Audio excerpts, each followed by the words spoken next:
Повеличи Бишев, што не е јасно за становите. Ќе слушнеш објасни. Повеличи Бишев, што не е јасно за становите. Повеличи Бишев, што не е јасно. Петре, мале. Не, глуми тука. Повеличи Бишев, што не ви е. Ја во собрание сум те повикувал да ме слушаш, не ме слушаш. Повелете што не ви е јасно. Ми се обраќаш, а после не господин Чибишев. Слушаш реплики. Господин Чибишев, повелете што не ви е јасно за становите. Повелете што не ви е јасно за становите. Слушнеш, излези пред овие господа и објасни. За тие господа, колку за информација, становите се купени на 23 годишен кредит. Коштаат 160.000 евра, што е отприлike онолку колку што може да го замолите вашиот председател Никола Триевски да ми плати за да си ги вратам кредитите. Што не ви е јасно за становите?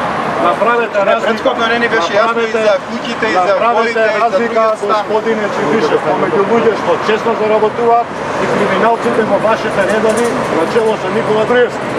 Јас честно заработувам пари.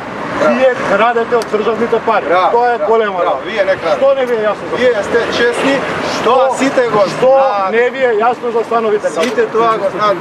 Што не ви е јасно за становите? Јас поставив прашање, вие застанете одговорете. Например, кој прашања? Добре, сам, мислам дека не е потребно да глумиме сега. Дојдов, прашате ќе ви кажам. Што ви е проблем? Потреба да глумиме Значи, што ви е проблем, кажете ми. Не е филмов. Не е Ова филм, беше точно, пресконференција. Кои се прашањата што ги поставите тука? Еве сум дојдов да ви ги одговорам. Прашајте ме. На граѓаните. Ама прашајте ме. На граѓаните. На граѓаните. Што не ви е јасно? Не да кажете што не ви е јасно. Јас сум спремен да ви кажам, што не ви е јасно? Што не ви е јасно? Камери имате. Ама што не ви е јасно?